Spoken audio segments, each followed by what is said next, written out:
one of the more challenging scriptures for my life, and you'll find out why in a little bit.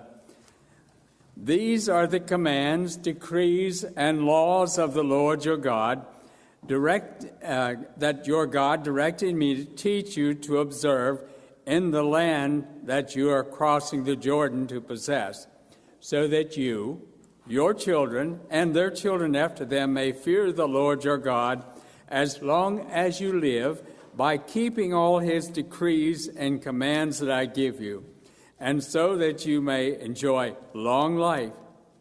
Hear, O Israel, and be careful to obey all that may go well with you, and that you may increase greatly in the land flowing with milk and honey, just as the Lord, the God of your fathers, promised you.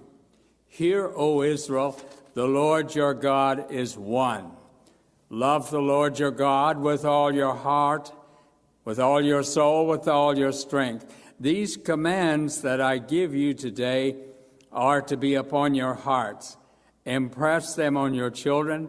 Talk about them when you sit at home and when you walk along the road, when you lie down, when you get up, and tie them as symbols on your hands and bind them on your foreheads.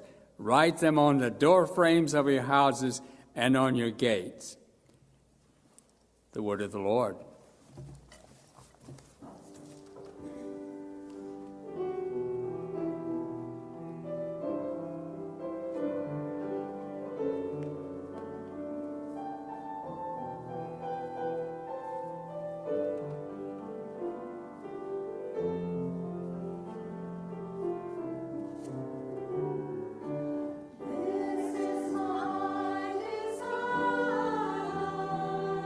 To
I know that I probably am the only man that's ever had a problem. You mean that some of you may have had some too? You know, there's been a couple of challenges at times, and I think of the time when the doctor called and said, I want you to go with me to make a visit. And he told me why. Because a young man whom I had married just a few months before was helping help put up an antenna for his father's business, and it fell over on a power line and he was killed. And I'll have to admit that was one of the most challenging times of my life. How do you meet something like that? And then I remember once we came home and telephone was ringing, the police department said, we want you to know that he named a certain person, a member of my church. He said he's out to kill you. And that's a challenge too, especially if you've got a couple of little ones at home. And, you know, those kind of things. And then you're all packed up and ready to make on a quick trip, and your brother calls and says, your dad's been in an accident, a horse threw him out, broke his neck, and he said, we don't think he'll live through the night. And we're a couple hundred miles away. What do you do in those kind of things? And then if any of you guys ever had a problem, if you're married and had a problem with your wife in an argument, and she tells you to pack your bags and get gone, don't ever come back. You know, I mean, that's a problem. And if you have a church member that writes you a letter and says, never speak to me again, boy, I mean, that's a toughie too. I've been there on that one. And, you know, it's these kind of things. And I've been wrestling for a couple of weeks, a little more than that, really.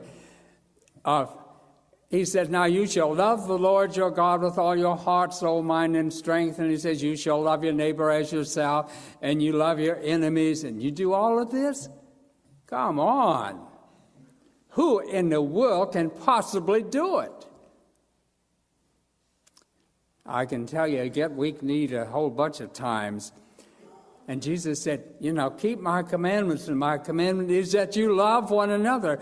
And I counted how many Baptist churches we've got right here in the mile radius.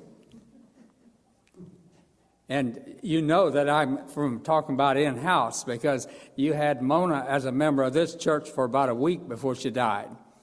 So I'm talking about in-house. And by the way, that's a toughie too, isn't it? When somebody, you know, death is a very real person that comes to us. And we have to deal with that. In fact, Friday morning, I didn't really want to go to Hardy's. I kind of wanted to goof off, but the Lord nudged me and says, go. And I'd been wanting for some months, really, to talk to a fellow who's widowed, and I'd spent a lot of time with him, but just couldn't catch up to him.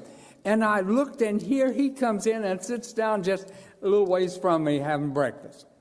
And we had a great conversation. I get up from that one, and my cell phone was ringing, and said, doesn't he know Peanut Shelton? Said, Peanut's been moved to Stanleytown, would you please go see him? Peanut's dealing with bladder cancer, and picture's not good.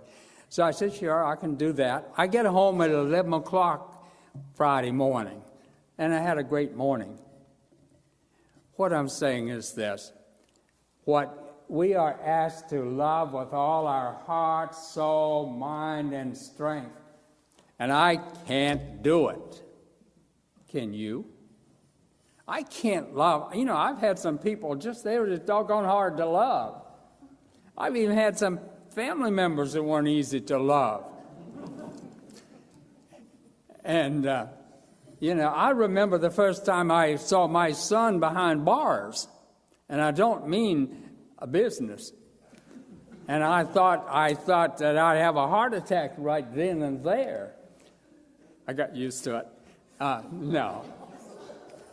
He called me and talked to me occasionally. We disagree on some things, but that's what I'm saying is, when I wrestled with this thing about you shall love the Lord your God with all your heart, soul, mind, and strength, and I said, God, I can't do it. And he said, I know. By the way, have any of you ever trimmed a grapevine? Tell me how long that branch you cut off is going to live and how much fruit it's going to bear, separated from the vine? Nothing. You want to know how much fruit I'm going to bear as a Christian if I'm cut off from Jesus Christ? I saw something this week that said, do you know what it's like to be a Christian? Just look at Jesus Christ. He's the example. And he's the example of the one who says, do this, love the Lord your God with all your heart, soul, mind, and strength. You know, I think that he is the vine and I'm the branch. And I think as long as I'm attached to him, that nutrition that comes up through that vine gets into me. It's amazing what I have been able to do in these few years that I've had to live. Think of your own life. How have you managed? Lois Jean, how in the world have you managed to care for Clyde all these years? I mean, it's not easy. And Betty had to care for her husband. He had a leg off and then went blind. You know, those kinds of things, how I do it. And, you know, I see Rhonda occasionally. How has Bobby and Mildred been able to keep going? They can't do it in their own strength, and neither can you, and neither can I. Unless that vine is not going to have any life unless it is attached to the vine. And I think that fluid flowing up through there is none other than the work of the Holy Spirit. And how many times have we had the energy and the ability to do what we thought it was impossible? You shall love the Lord your God with all your heart, soul, mind, and strength. And you know something? That's all I've got to say, and we're all going to go out and do it.